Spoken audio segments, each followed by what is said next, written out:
లోకరక్షకుడైన యేసుక్రీస్తు నామమున మీ అందరికీ నా యొక్క ప్రత్యేక వందనములు.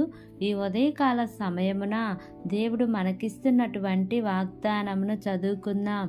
147వ దావీదు కీర్తన 3వ వచనము. గుండె చెదరిన వారిని ఆయన బాగుచేయువాడు, వారి గాయములు కట్టువాడు. ఆమేన్. దేవునికే మహిమ కలుగును గాక. ఈ ఉదయకాల సమయమున దేవాతి దేవుడు ఈ యొక్క వాగ్దానము ద్వారా మనందరితో మాట్లాడుతూ ఉన్నారు. ఈ యొక్క వాక్యమును మనం జ్ఞాపకం చేసుకుంటే, గుండె చెదిరిన వారిని ఆయన బాగు చేయువాడు. బాధలతో, వేదనలతో, బయటకు చెప్పలేని హృదయ వేదనలతో ఉన్నవారు మనలో అనేక మంది ఉన్నారు. ఇప్పుడు ఉన్న జీవితాలలో కేవలం డబ్బుకు మాత్రమే ప్రాముఖ్యత ఇచ్చి బంధుత్వాలకు, బాధ్యతలకు, కుటుంబాలకు విలువ లేకుండా పోతుంది.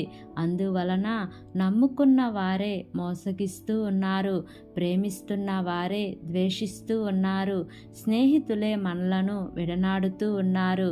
ఎంతో నా అనుకున్న వారే మోసం చేస్తూ మనలను ఒంటరి వారిగా వదిలేస్తున్న పరిస్థితులలో మన హృదయం ఎంతో నొచ్చుకుంటుంది. అది ఎవరికి కూడా తెలియదు. దానిని ఏ డాక్టరు కూడా బాగు చేయలేడు. ఒకవేళ మన శరీరంలో పడుతున్నటువంటి రోగము, మన శరీరంలో పడుతున్నటువంటి వ్యాధి అయితే డాక్టర్ మందులు ఇచ్చి లేక ఇంజెక్షన్ చేస్తే ఏదో విధముగా అది నయమైపోతుంది. కానీ మన హృదయంలో పడుతున్నటువంటి బాధ, మన హృదయంలో పడుతున్నటువంటి వేదన ఎవరు కూడా, ఏ డాక్టరు కూడా నయం చేయలేడు. నీలో ఉన్నటువంటి హృదయ వేదన నీకు, ఆ దేవునికి మాత్రమే తెలుసు. నీవు ఒంటరిగా కూర్చుని ఎన్ని మార్లు బాధపడ్డావో, నీవు ఒంటరిగా కూర్చుని ఎన్ని మార్లు ఏడ్చావో, ఎంతలా కన్నీరు కార్చినావో అది ఆ ఒక్క దేవునికి మాత్రమే తెలుసు. ఒక్క యేసయ్య తప్ప దానిని ఎవ్వరు కూడా తీర్చలేరు. అందుకే దేవుడు ఈ మాట ద్వారా నిన్ను బలపరుస్తూ మాట్లాడుతూ ఉన్నారు. గుండె చెదిరిన వారిని నేనే బాగు చేయువాడను, వారి గాయములను నేనే కట్టేది అని దేవుడు మాట్లాడుతూ ఉన్నారు.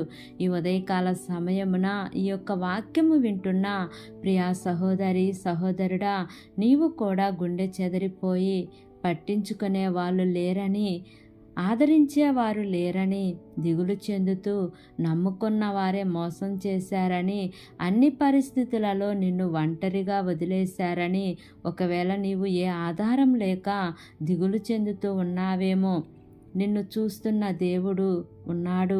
ఆయన నిన్ను విడవని దేవుడు, ఎడబాయని దేవుడు. నీవు ఆయనతో నీ సమస్యను, నీ బాధను నీవు చెప్పుకో, ఆయనకు మొరపెట్టు. ఆయన మాత్రమే నీ వేదనను, నీ బాధను తుడిచివేయగలడు. నీ మనస్సులో నెమ్మది, ఆనందమును నింపగలిగినది కేవలము ఆ దేవాతి దేవుడు మాత్రమే. ఎలాంటి స్థితిగతులైనా, ఎలాంటి అనారోగ్య పరిస్థితులైనా బాగు చేయునది ఆయన మాత్రమే.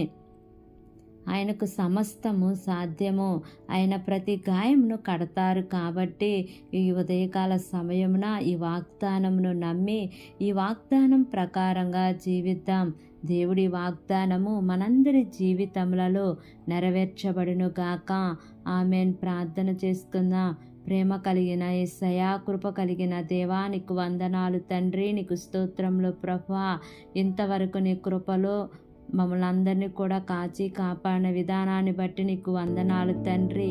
ఈ ఉదయకాల సమయమున మీరు మాకు ఇచ్చినటువంటి వాగ్దానాన్ని బట్టి నీకు వందనాలు ప్రభువా.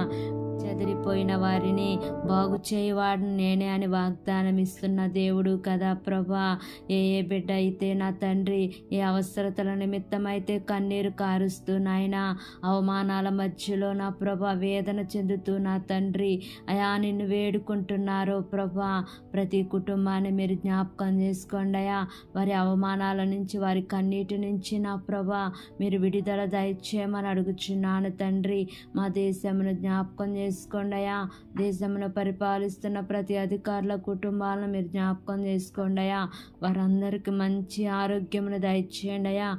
వారు ఏ పని చేసినానో వారి పనులన్నిటిలో కూడా మీ యొక్క సఫలతను ఉంచండి దేవా. ఈ దినమున నూతనముగా ప్రారంభిస్తున్న ప్రతి కార్యక్రమంలో యేసయ్యా మీరు ముందుండి నడిపించమని అడుగుచున్నానయ్యా.